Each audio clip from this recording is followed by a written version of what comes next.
available to see after the fact. We will have a dedicated time for questions and answers with Susie at the end of this session. So throughout the program, if you do have questions that come to mind, please send them to the Q&A box, not in the chat, but directly into the Q&A box so that your questions don't get lost in the chat and I can refer back to them at the end of the session. Second, speaking of the chat, if you haven't already done so, we'd love to hear from you in there. So feel free to introduce yourself. Let us know where you're tuning in from. We'd love to hear from you. And lastly, closed captioning is available for this session. So if you're new to Zoom or you haven't used this platform before, to enable the closed captions, please look for the CC or live transcript icon at the bottom of the toolbar. It should be just below your video screen. And you'll be able to click on it and select Show Subtitles to display the captions. Okay, so I'm very, very honored to introduce you all to Susi Miller this morning. It is my morning. I recognize it's not morning for everyone. So wherever you're tuning in from, glad you are here. Susi is joining us from England and is an internationally recognized expert in e-learning accessibility. She's dedicated to helping organizations and learning professionals create inclusive and effective digital learning experiences. So Susi, I know there are a lot of folks who are on the call who are very excited to learn from you today. So I'm going to turn it over to you and stop sharing my screen. Take it away, Susi. Okay, just bear with me and I will share my screen.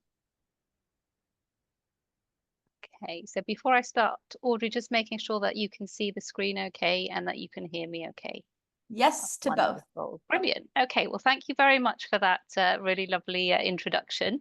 So I'll just start by really welcoming everyone to this masterclass on creating accessible and inclusive learning content.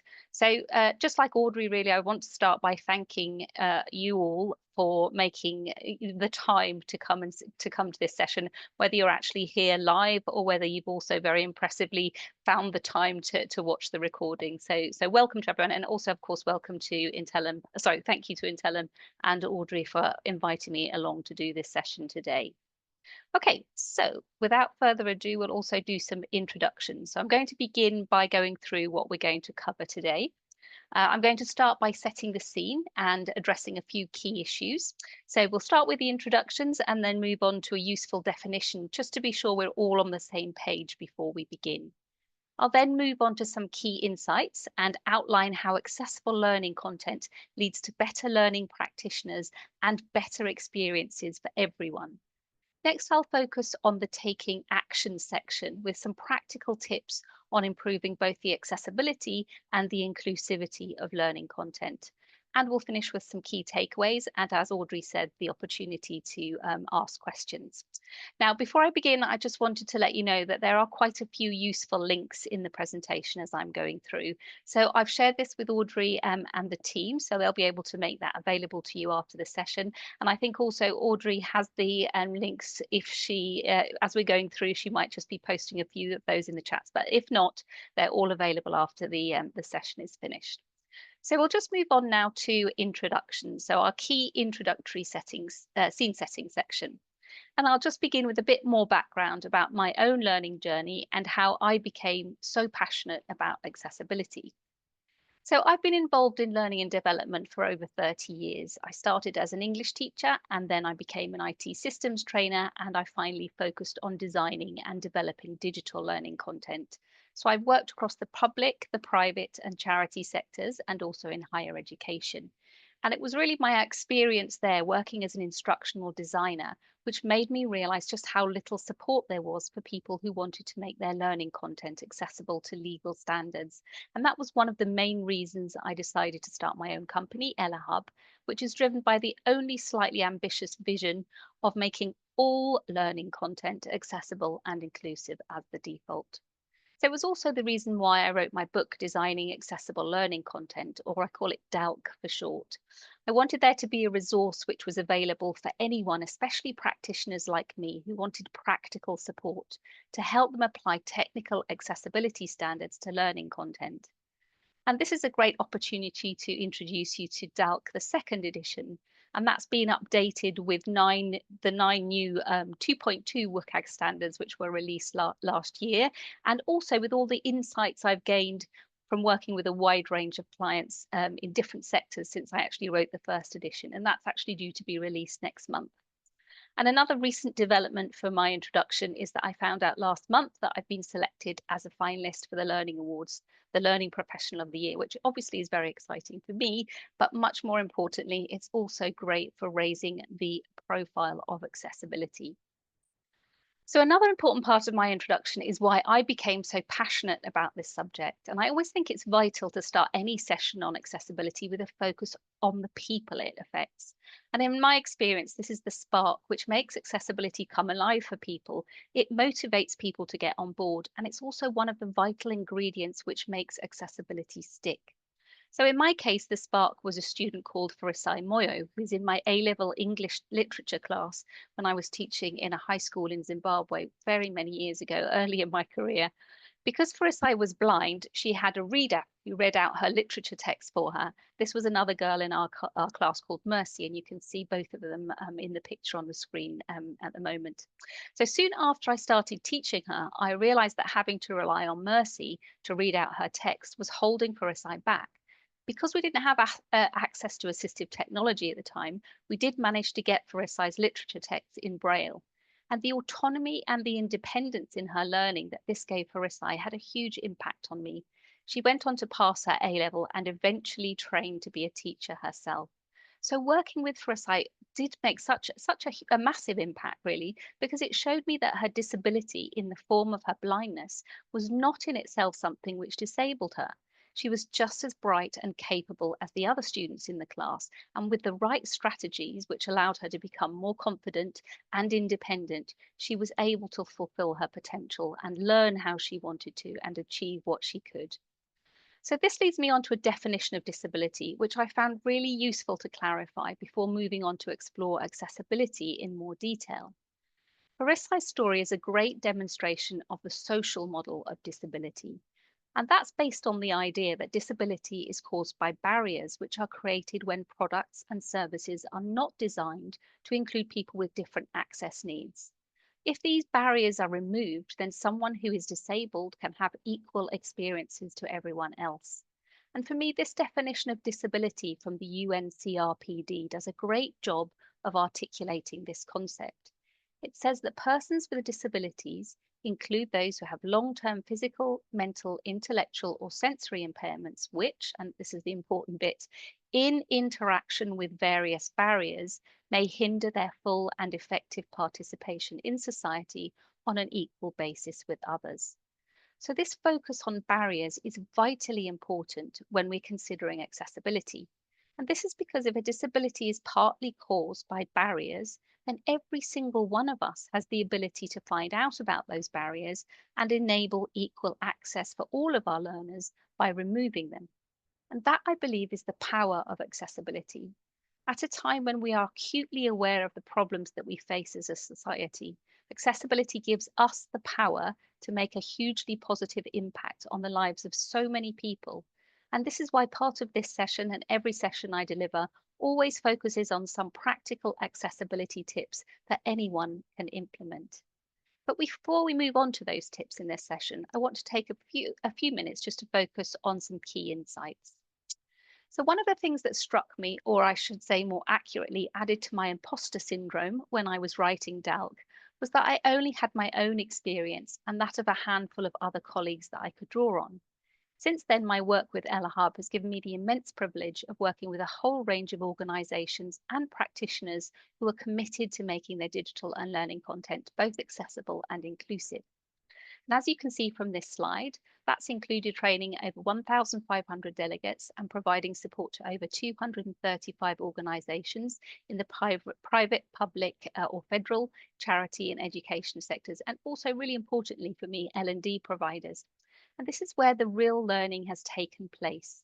Providing consultancy, auditing, and especially training has allowed me some incredibly valuable insights, both into the benefits of accessible learning content, but also into the issues people are having making their learning content accessible.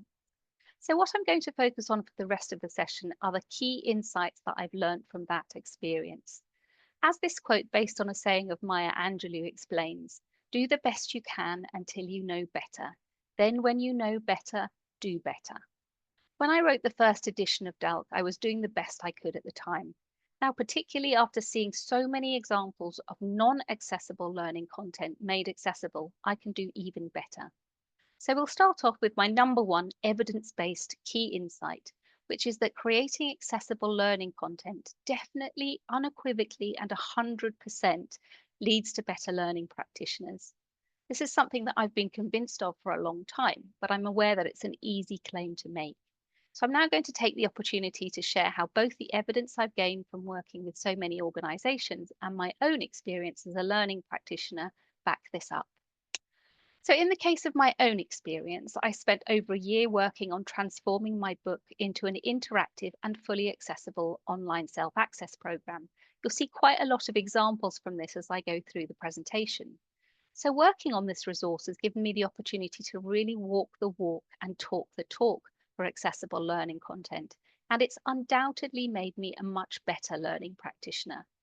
I've also had feedback from many of the delegates that I've trained that they've experienced the same thing. So, how does designing and developing accessible learning content make better learning practitioners?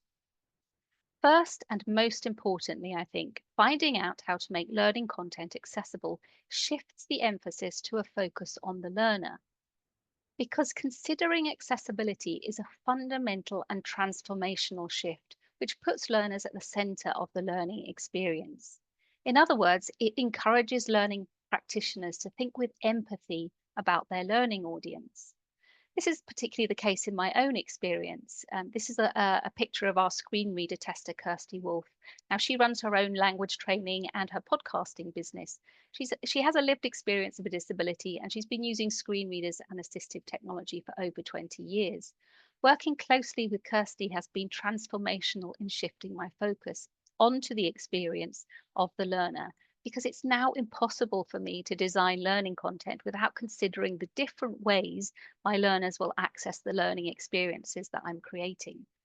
And for organisations or practitioners who don't have access to working with people with lived experiences of a disability, even just encouraging them to work with access needs personas, particularly using the many video resources which can be found on platforms like YouTube and Vimeo that you can see in my example here, has led to a noticeable improvement in their focus on putting learners at the centre of the learning experience.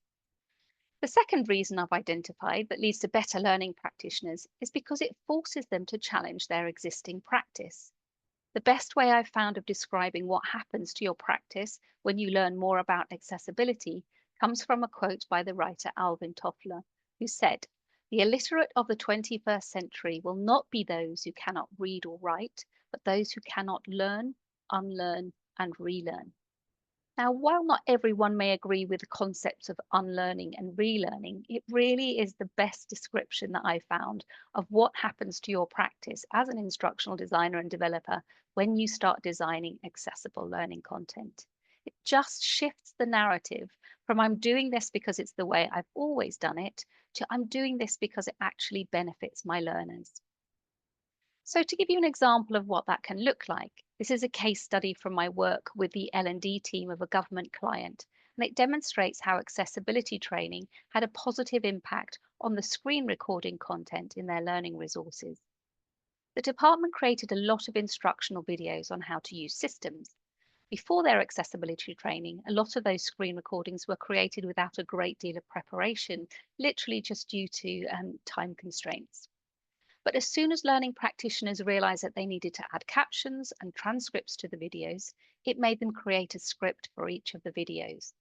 This not only made it much more efficient for them to make the videos accessible, but it also led to much more planned and professional recordings, which benefited all of the learners.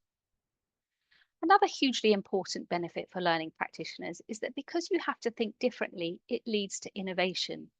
A profound change in mindset is when you realize that accessibility equals innovation, not limitation. So I'll share one of my own examples now. This was an interactivity I created for students at a university.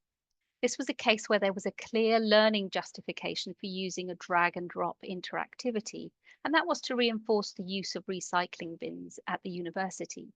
But because the drag and drop activity in the authoring tool wasn't accessible, I combined an accessible multiple response question with animation paths to create a drag and drop interactivity, which was accessible both to keyboard and screen reader users.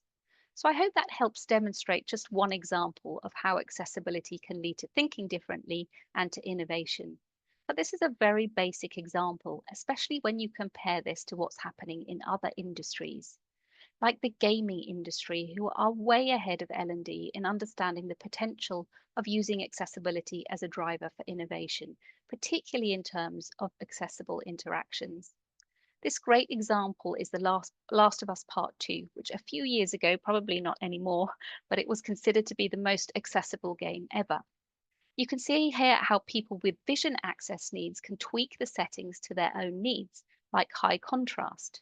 And here, if I just point this out with my mouse here, if I click on it, you might be able to see a little directional arrow on the subtitles, and that actually shows where the sound is coming from. And that can make a huge difference to gamers with hearing access needs. And unlike the L&D industry, the gaming industry actively promotes accessibility, leading to innovation by rewarding it with recognition in industry awards. So those are just a few ways that I found that designing content which is accessible leads to better learning practitioners. But here's the thing, those better learning practitioners are designing and developing better learning experiences for everyone. Because accessible learning content, again, definitely, unequivocally, and 100% leads to a better learning experience for all learners, including people who have disabilities and access needs. So let's find out a bit more about why that is now. We'll start with a benefit that you would probably expect, and that is that accessible learning content includes people with a whole range of access needs and disabilities. And for digital content, we most often divide these into 4 categories. So we have vision, hearing, motor, and cognitive access needs. So we don't have time to delve into all of the examples that you can see on the screen, but just I think from having a quick look at those examples, you can see that there are really such a vast range of conditions that could affect any of our current learners. And it might surprise you to find out just how many of our audience this does actually impact. According to some very interesting research carried out by the Boston Consulting Group last year, most organizations typically estimate that about 4 to 7% of their staff have disabilities. But according to a BCG survey, which covered some 28,000 employees across 16 countries, the actual figure was a staggering 25% of employees who said they had a disability or a health condition that limits a major life activity. So why is it that we're not more aware of people with disabilities in our workforce? I think one of the main reasons is, I'm sure, which some of you might be aware of, that a high percentage of disabilities are not visible or are hidden. So have a think now about how high that percentage might be. We're very often unaware of the prevalence of disability in our organisations because, according to the global charity Hidden Disabilities, and they use the sunflower symbol that you can see here on my slide to help people show that they have a disability which you can't see, they say up to 80% of disabilities are non-visible. So I think most people will agree between 70 to 80% of disabilities, as I say, are non-visible. So accessibility really is the only way that we can be sure we're meeting the access needs of our current learners, but it's also vital for future-proofing our content. Because according to the Employers Forum on Disability in the UK, 2% of the working age population becomes disabled every year, and 78% of disabled people acquire their disability aged 16 or older. But even if learners don't develop disabilities as they grow older, they will inevitably be impacted by age-related access needs. Things like reduced contrast sensitivity for vision, difficulty filtering background noise for hearing, decreased fine motor control, for example, double clicking a mouse, and slower information processing, all of things that I can attest I've experienced myself. So, to summarize, making our learning content accessible is really the only way we can be sure that we are including everyone in our workforce and audience, which will most definitely already have people with disabilities and access needs in it now. And it's also the only way we can be certain that our learning content is fit for purpose for our potential workforce and audience of the future. And that's why I believe it's so important to adopt an accessibility as the default approach. So let's move on now to our next tangible benefit of accessible learning content, and that is that it caters for learners' circumstances, environments, and preferences. We'll start with circumstantial or temporary access needs. Just see if you can have a think about how some temporary circumstances might affect the ability of your learners to interact with content.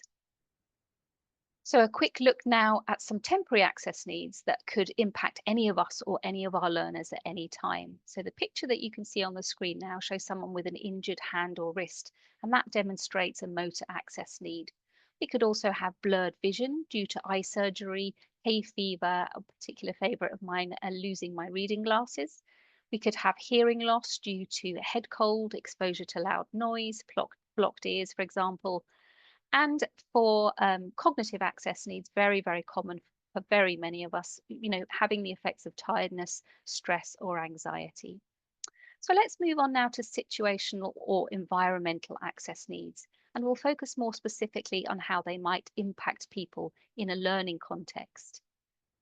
Again, the picture that you can see on the screen is an example of a motor access need, one that you might remember from COVID and lockdowns. So we have learning while caring for children when home working. And for vision access needs, we could have learning on site with sunlight obscuring the screen or slow internet when working at home, which prevents pictures from downloading. For hearing access needs, we could have learning on a noisy factory floor. And for cognitive access needs, we could have learning in a distracting home or office environment. Again, something which very many of us have experienced. So I think it's really important to say at this point that many disabled learners can find it quite frustrating when we use temporary and situational access needs to justify making our learning content accessible. And I completely understand this point of view, but I do think that one advantage it has is that it shifts the emphasis away from us versus them thinking. And it moves it to simply us thinking. Accessibility is something that can benefit any of us or any of our learners at any time. So, by making our learning content accessible, we automatically cater to our learners' circumstances and environments, but it can also help us to include different learner preferences.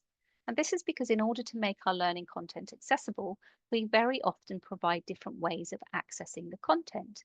And we'll have a look at that in action in another example from the DALT program now. So this example shows a scenario block which is not fully accessible for someone who uses a screen reader in the authoring tool that I've used to create the content. But to make it accessible, I provided a text version of the scenario in an accordion block underneath it. But I've designed the block so that I still give learners the opportunity to reflect and consider before I give them the suggested correct answer and feedback. So this alternative would work equally well for a screen reader user or for a learner who didn't want to work through every stage of the scenario activity. And this approach of providing our learners with alternative methods of accessing content also lies at the heart of Universal Design for Learning, or UDL, which many of you I'm sure are aware of. So this is described as a well-recognized and established framework designed to optimize learning for everyone based on scientific insights into how humans learn. And central to the UDL framework is the principle of providing multiple means of engagement, representation, and action and expression. So ultimately, accessible learning content adapts to a range of circumstances and environments and preferences, caters for a wider audience, and it provides a richer learning experience for everyone. Another thing that accessible learning content does is tackle common complaints about e-learning. One of the really interesting things that I found. So, although of course not always the case, I think it is true to say that many of us are aware that digital learning doesn't always have the best reputation. Unlike UDL, which is based on scientific insights, this list of common complaints that I'm about to show you now is based on nothing more than a quick poll of some of my connections on LinkedIn. But these are the most common of those issues that they identified. So we have poor color contrast, making content difficult to read, stressful and unhelpful assessments, distracting moving transitions and content, locked or difficult to navigate content, and distracting narration on slide. And here's the thing about these complaints. They can all be fixed by following the standards and recommendations set out in the Web Content Accessibility Guidelines. And this brings us on to the final benefit of accessible learning content, which is that it naturally leads to inclusive learning. But before we explore that, we just need to unpack the difference between the two. Now, although I used to use them quite interchangeably, my experience over the last few years has really been instrumental in demonstrating why and how they're different. Because even if we follow those important standards like the Web Content Accessibility Guidelines, that doesn't necessarily mean that our content is inclusive. As this still from the video accessibility versus inclusion shows, if we just focus on accessibility, it can be the equivalent of a wheelchair user being shown to their restaurant table, through the kitchen, past the restrooms, while all their companions are welcomed through the front door. But in my experience, by focusing on accessibility, you naturally start creating inclusive content. And that is learning that makes all learners feel welcomed, considered, and valued, and provides a good learner experience for everyone. And of course, in its widest sense, that means considering every lens of diversity, equity, and inclusion. But for the purposes of this session, we're just going to focus on people with disabilities and access needs. So we'll look now at some of the tangible ways that we can do this. So here again are just a few of the inclusive learning recommendations that we've made in our many audits for clients. You'll notice that none of them are about meeting the WCAG standards. They all just focus on how we can make learners with access needs feel welcomed and considered. So the first, adding an accessibility statement, is a legal requirement for many organisations, but even if it isn't, it's a fantastic way of showing that you're committed to accessibility and that you're doing your very best to consider everyone's access needs. Another thing we suggest is using inclusive language. It doesn't make any assumptions about how people are interacting with the content. So things like using select instead of click or enter instead of type.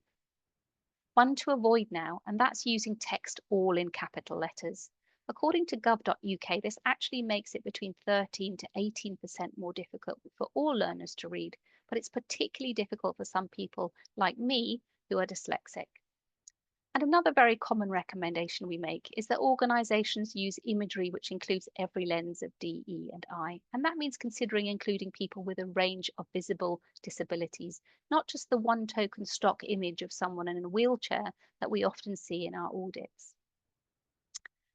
So the recommendations for making content more inclusive that we focused on promote a positive learning experience for everyone and ensure that everyone with access needs feels considered and welcomed. As I said, none of them are those WCAG standards that you can pass or fail. But this is exactly what we're now going to focus on in this practical accessibility tips section. So these, just a quick slide really about the Web Content Accessibility Guidelines, if you're not so familiar with these standards. So these are the standards that are created by W3C, the World Wide Web Consortium, and they underpin most international legislation, and they're considered to be the best practice for making digital content accessible. As you can see from the slide, they can be quite overwhelming, especially if you're just getting started. The new 2.2 version has actually got 55 guidelines at level A and AA that you need to meet. So instead of focusing in a lot of detail about that great long list of those WCAG standards, we're going to focus instead on a few issues which address the 4 digital access needs that we've already had a look at. Now, I've chosen the particular issues that we'll focus on in this section because I wanted to make sure that we cover the full range of access needs, and that includes vision, hearing, motor, and cognitive. Very often when people, especially at the beginning, start becoming aware of accessibility, they tend to focus on vision, but I just want to make sure that we've actually included all 4 of those different access needs. And also the ones I've chosen are specifically because, again, they all feature in the audits that we carry out. These are 5 of our top 10 of the most common WCAG standard fails that we identify in our audits. So we have color contrast between text and background, color alone used, especially for feedback, no captions used or captions that aren't synchronized, descriptive, or accurate, inaccessible interactions used without having an alternative, for example, drag and drops, and moving content with no learner control. So we'll start with a standard which includes people with a whole range of different vision access needs. And I'm sure this is one which is very familiar to many of you, but I think it's still worth being aware of because it's still one of the most common WCAG standard violations which we come across in our audits. Although there aren't any statistics for accessibility in the L&D industry that I'm aware of, I'd imagine if they were, they would be similar to those that you can find in the WebAIM Million report, which every year analyzes the accessibility of the top million global websites. Now, in their 2024 report, they identified a huge 81% of homepages that still fail the requirement for color contrast between text and background color. So I think the key thing to be aware of when it comes to making color accessible is that it actually applies to the contrast ratio between two colors. So just to give you an example, contrast ratio is a measure of the difference between the brightness of two colors, and it's given as a value ranging from 1 to 21. So for example, white text on a white background has a contrast ratio of 1 to 1, and black text on a white background has a contrast ratio of 21 to 1. So the minimum WCAG contrast ratio for text and the background it appears on is actually 4.5 to 1, sorry. So that's great to understand. What's a little bit more difficult is actually putting that into practice. So it's very difficult to just by using your own vision. All of our vision, depending on the monitor that we're looking at, can vary a huge amount. So so have a guess now of the. I've got 4 circles on the screen. I just want you to have a guess. You don't need to put it in chat or anything, but have a guess to yourself whether you think the white text on the green background is passing or failing this standard. So it might be easy to see for you, it might be more difficult for you, but just have a guess whether it's passing or failing. So difficult to guess. So that's where I think color contrast checkers are so helpful. So the example that I have on the screen here is the WebAIM color contrast checker. So there are, of course, a huge range available of contrast checkers. This is the one that I tend to use in examples and recommend to clients when they're getting started, really just because it's a website and they can visit it. You don't have to download anything. You can just actually visit the website. So I think that because there are still so many errors, I think, with color contrast, it just leads me to believe really that practitioners maybe aren't aware of these color contrast checkers, or they're not quite sure how to use them. And that's why I'm just going to give you a quick demonstration now. So to use a color contrast checker, you can either add the color values if you know them, you're working directly into the fields, and that's what you can see on the example here, those color values. Or what you can do is you can also use the color picker. So what I'm going to do now is just, as I say, show you a quick video of using that WebAIM color contrast checker to check in our values for the white text against the green background. And also I'm going to show you how to use the slider in the tool, which helps you to actually change the color value to make sure it matches. And this is really helpful. If you don't have the values yourself, you can just use the color picker that's built into the tool. So that's just to show you really how easy it is. So that's exactly what I'm going to show you now. So as I say, what the video is showing you, it's a simply case of using the color picking tool to pick up the color value of the background and then the text. And then if you select the WebAIM page again, you can find out if your color combination passes or fails the WCAG standard. So you can see the color contrast ratio for the white against green was only 2.2 to 1. And that obviously would fail. And the other thing that you can see at the moment is that I'm using the color slider, the color luminance slider. And that, as I say, just allows you to adjust your colors until you can see at the bottom that they are passing the WCAG standard. So you can see for normal and for large text. And this also shows the WCAG AA standard and then the kind of best practice AAA recommendation and standard if you wanted to be trying to meet that one as well. So I hope that demonstrates really just how easy it can be. But I think another reason I believe that color contrast just remains an issue for so many practitioners is due to the brand guidelines that organizations issue. So I found out in my, working with organizations that lots of organizations are actually issuing brand guidelines which have a color palette which looks similar to this. And that just shows the values of individual colors that can be used. But if you can remember what we said at the beginning, actually color contrast is about a combination of colors being used. So what learning practitioners actually need is a brand palette which analyzes each of the colors in combination and identifies which combinations pass the standards and which don't. So luckily, if you don't have one of these in your own organization, or you just want to check your organization's brand colors, there is a tool which is really handy to add to your toolkit, which will allow you to do exactly that. So that's one of the links that you can see on the slide there. So hugely helpful if you are working with within the constraints of your brand guidelines. So this brings us to our next common issue for vision access needs, and this time it focuses on learners who have colour vision deficiency, CVD, or otherwise known as colour blindness. So the example that you can see on the screen here shows how conveying information just using colour alone can make it impossible to process if an answer is right or wrong. So you can see in this example that you have a Venn diagram, and the answer changes to red if it's placed in the wrong segment of the Venn diagram, or to green if it's in the correct segment of the diagram. Now that would fail the WCAG standard, and that's because it's only using colour and not using any other device such as text or icons to convey that information. And it means that someone who was colorblind would very likely not be able to interpret this information and wouldn't know if their answers were right or wrong. Now, this is how someone with protanopia or red blind color deficiency would see this feedback. And you can see it's barely impossible to distinguish the correct and incorrect answers. Now, I actually created that particular screenshot using a colorblind simulator, but you don't actually need to use one of those to check your use of color for feedback. So a top practical tip to check this stand is simply to use grayscale to your content. And you can see a similar issue in example A for this slide feedback. Now it only uses a red overlay to tell learners that they've answered the question incorrectly. But because example B, you can see, uses text and an icon to supplement this information, this feedback would pass the standard.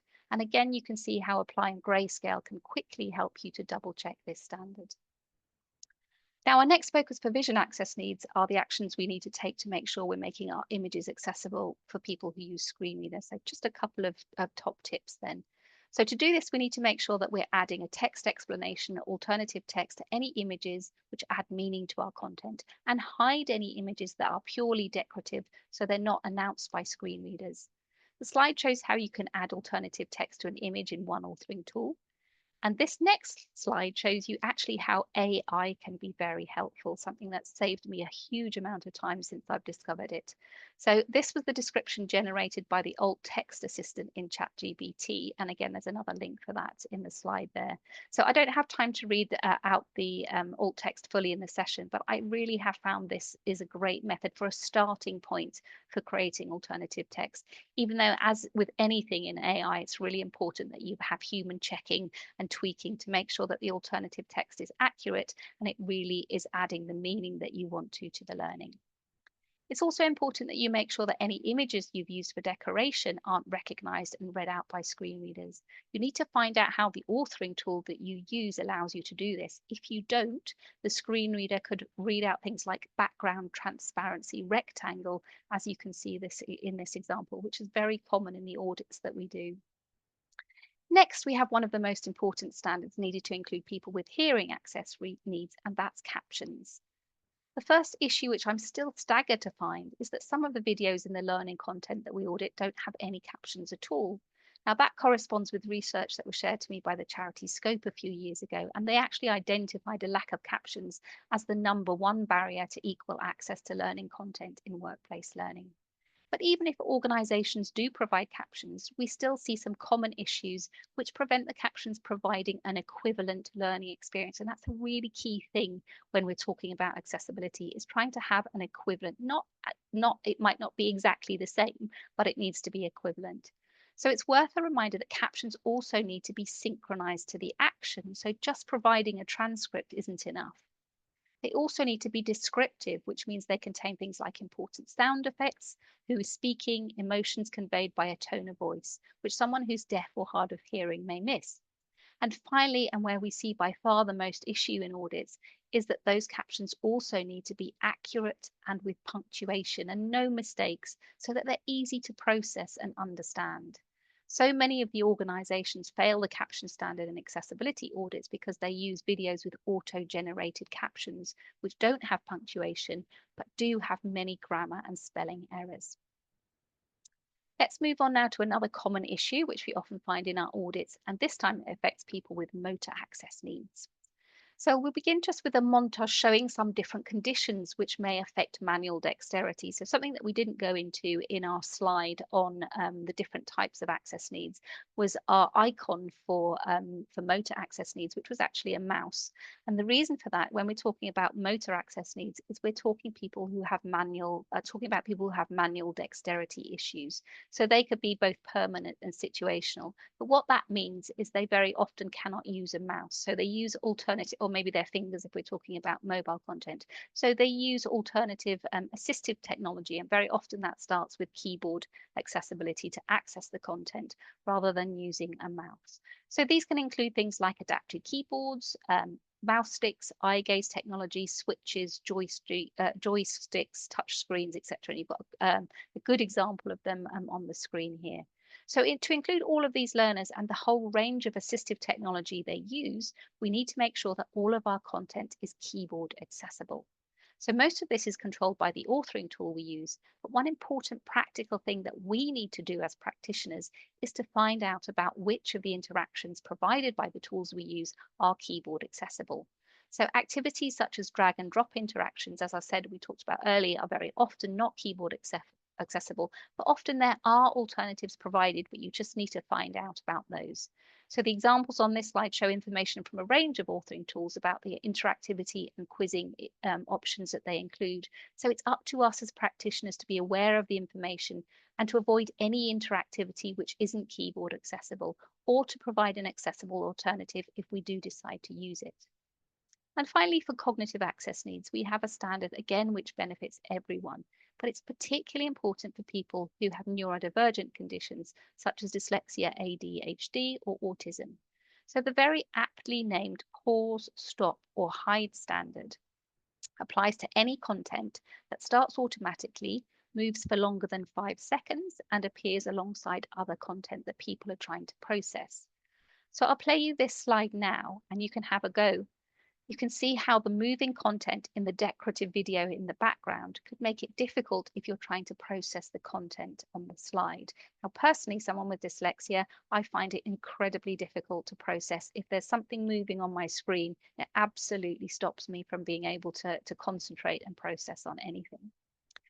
So this can be easily fixed. So what we're saying, I think the important thing about accessibility is this idea that it doesn't strip out everything if we're making content accessible. So this is a great example. You can have content that moves in your learning content, for whatever reason, but what you need to do to make it accessible is to make sure that you give learners control over it. So I'll play you this example now, and you can just see how a pause button can give learners the control to pause the moving globe that might be making it difficult for them to process the text on the slide. So if someone finds that, they find it motivational, or you want to have something that's moving in your content, absolutely fine, as long as learners do have control over it. So I hope everyone, regardless of your role with learning, has managed to find something useful from those practical tips on making learning content both inclusive and accessible. I'm just going to finish now with a couple of key takeaways that I'd like to leave you with. The first is that accessibility can very often feel quite overwhelming. And I think especially when you look at that WCAG, or if you remember that WCAG slide of all of the standards, I think that's a great example of how many standards and how overwhelming it can sometimes be. So I hope that this session has helped to make it maybe a little bit less so. But a mantra that I repeatedly come back to myself and suggest to all of our clients, all of our practitioners that we work with, is progress over perfection. So things very probably won't be exactly where they need to be now, and you will very probably make mistakes. I certainly keep making mistakes all of the time as I'm learning and learning.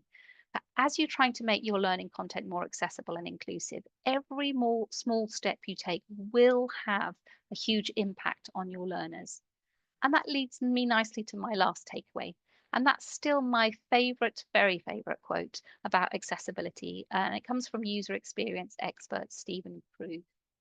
He says the one argument for accessibility which doesn't get made nearly often enough is how extraordinarily better it makes some people's lives. How many opportunities do we have to dramatically improve people's lives just by doing our job a little better?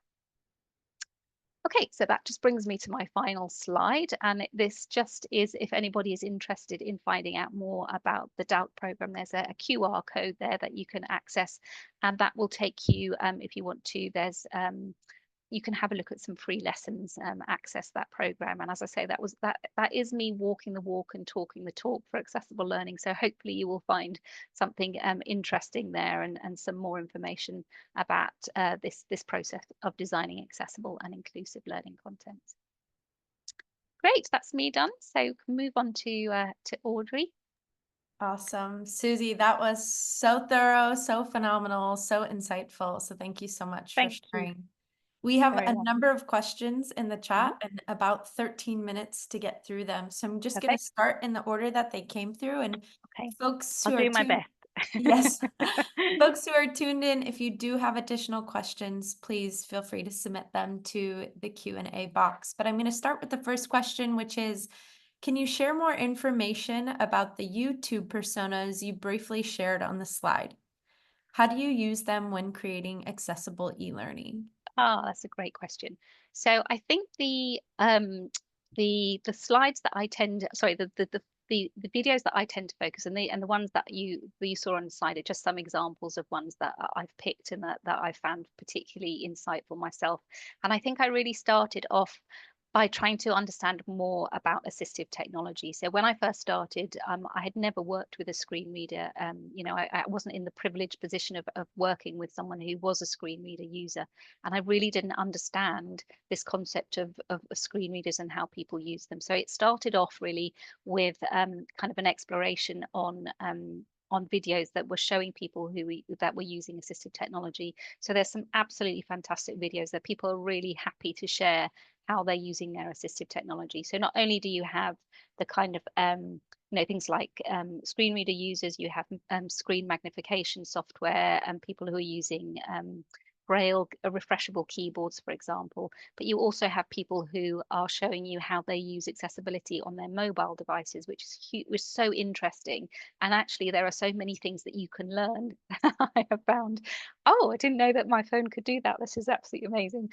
So that was my starting point, and I think it then moved on to actually show. I realized actually that there's a lot of people who are happy to share more about their different types of conditions. So particularly at the moment when neurodivergence is such a, people are so aware of it. There were people who were explaining about their particular neurodivergence. And although that is an experience which varies so much between people, it was just such a great insight to be able to hear people explaining, the things that they found difficult, some of the things that they had found that helped them. And again, especially coming back to that assistive technology. So some of the technology that is available as just a plugin, for example, on a website that can do things like just read text aloud or change the color.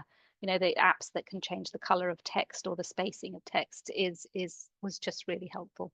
So the way that I use them with clients now is just really to, quite often in the part of the when we're doing training, and also in the DALT program, is just suggesting I've given some examples of the ones that we've used, but maybe as a team, that can be an activity that you can do to actually come up with, oh, what is the thing that I really don't understand, maybe about screen readers, and can I find it out by looking at looking at some videos. And then if you come up with kind of personas, that can be really helpful. Again, that idea of, once you understand that people are accessing your content in completely different ways probably than you'd ever imagined, that is the kind of piece that fits. And this is when you really learn about, I'm going to do this differently to how I've always done it, because I now understand not everything, but a lot more about how people are accessing my content.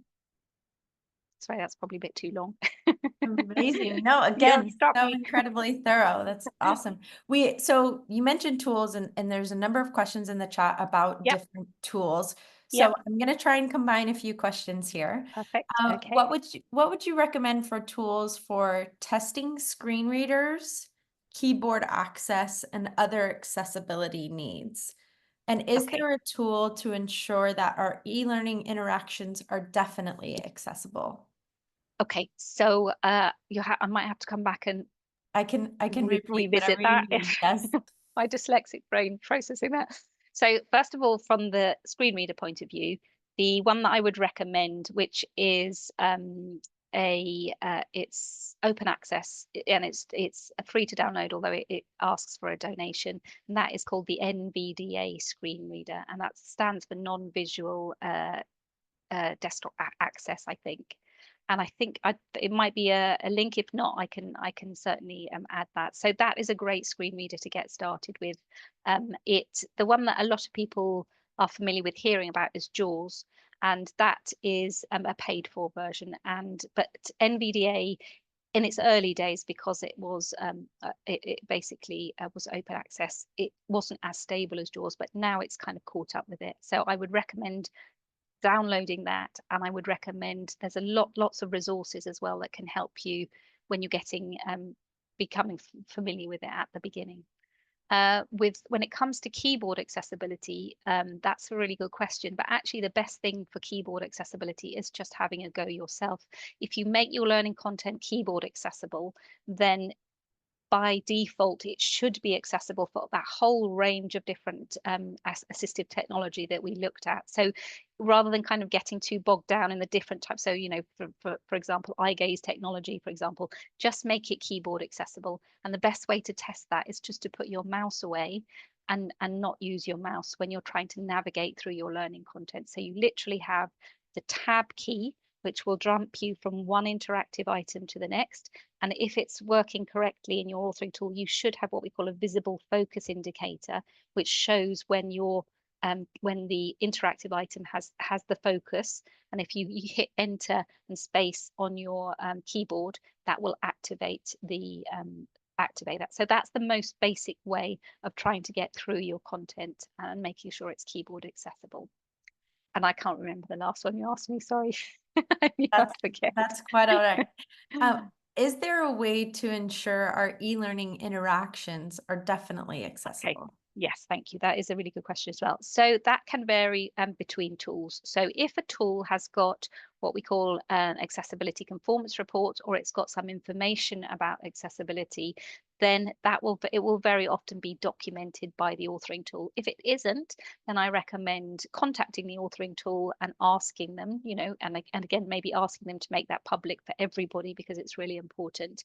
If that isn't possible, then the best thing to do is just to test it yourself, is to go through that keyboard accessibility and see if you can. I mean, sometimes again, it's worth, because I've only given you the very basic kind of instructions. It is worth looking into a bit more detail about keyboard interactivity, particularly when you're looking at things like quiz questions, for example, and going through multiple choice. Using the arrows up and down are really important. And another thing that's really important for keyboard accessibility is making sure that your media players in your authoring tool are accessible, because quite often, that's one of the things that sometimes is overlooked. So really important as well. Thank you so much. And speaking of authoring tools, our next question is, can you share examples of accessible authoring tools? And is there a contrast checker for text over images or text over video?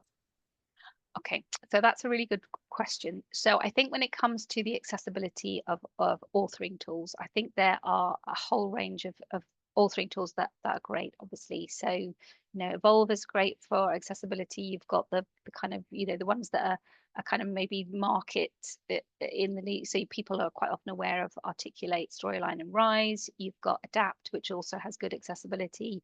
And you've got lots of authoring tools. CourseArc is another one that's known for accessibility. But you also have a lot of authoring tools that are beginning to, and Domino one is another one that also comes up a lot with accessibility. So I'm not trying to say that, there's one that's better than the other. I think every authoring tool has its advantages and disadvantages. And sometimes, again, with accessibility, the other thing that you need to be aware of as a learning practitioner, in practically, is sometimes your authoring tool might be good on accessibility, but might not have the functionality that you need it to for all the work you're creating for your clients. So there is a balance between, accessibility. But as tools are getting better and better, then I really genuinely am finding that the level of understanding and the effort that people are making to make their tool accessible, and also to give people information about it. So to give them examples. I know that Evolve has some great examples of accessible learning content, for example. So to support your practitioners with making learning content is really, a vital thing to look out for as well. Thank you, Susie. The second part of that question is Yes, thank there you. a contrast checker Okay, for yes. text over images, or like a text overlay over a video? Yeah, so there is one that I am aware of. So that's I can share that with you. I can't remember off the top of my head what it's called, but I'll definitely send you the link.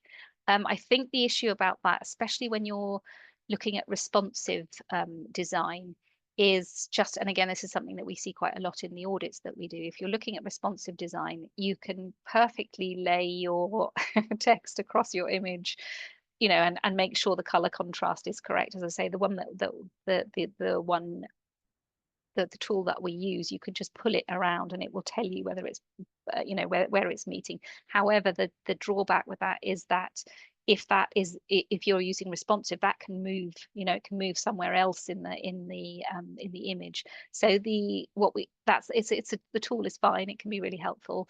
Otherwise, it's painstakingly going with a color picking tool, which I've done in the past before I realized that tool actually existed. But I think having kind of a background to your text, if you can, is a safer way to because wherever it moves, if it is going to move, then it's going to be, you're going to meet that color contrast. So it's something that I kind of recommend. So yes, the tool is useful, but it still has it's not infallible. So yeah, just having a background that you might not aesthetically want to have, or your client may not want to have that, but it from your making your life easier and making it more accessible for people, and guaranteeing that people are going to be able to read it, whatever happens to that text, wherever it goes on the if it's reflowing, is really important. Thank you. And Susie, I just want to mention there are many folks saying thank you in the chat, and that they've learned so much from what you've shared today. We are at our last question, and that Okay. is, do you have any advice or tips for creating accessible math content specifically through e-learning, or any particular software you would recommend for this? Okay, now I have to say, a hand on heart, that maths is a very complex subject, and it isn't something that I'm an expert in. There are people who are experts on making maths content and science content accessible. So again, I have to hold my hand up on that one and say I can't even attempt to kind of answer that one. So I will send some links and to some really, really great people and content that actually can, that do really specialize in that. So Awesome. apologies for that. Thank you. Yeah. That's okay. Thank you. Well, I don't see any other questions in the chat that haven't been answered. But folks, if you do have any, we have 1 minute left on the webinar. Susie, again, so much praise in the chat for the depth of knowledge that you've shared with us this morning, or this afternoon, or this evening, depending on where we're tuning in from. So really, really, really appreciate your time and effort in sharing these really important principles with us. Lastly, I am going to flash a survey onto the screen. So folks who are still here, if you want to participate in a quick research survey, you do have the opportunity to do that. There is a QR code there on the screen that you're able to scan and participate in that research. And if you are leaving us for the day, I hope you have a wonderful evening or afternoon or the rest of your day. So thank you for tuning in. And Susie, thank you so much for being with us today. It's truly a treat. So we really appreciate Thanks your for time. having me. Really appreciate it. Yes. Thanks for Okay. everyone that's joined as well. Yes, and with that, we'll send some follow-up materials and we thank you all for joining. Right. All right, take care.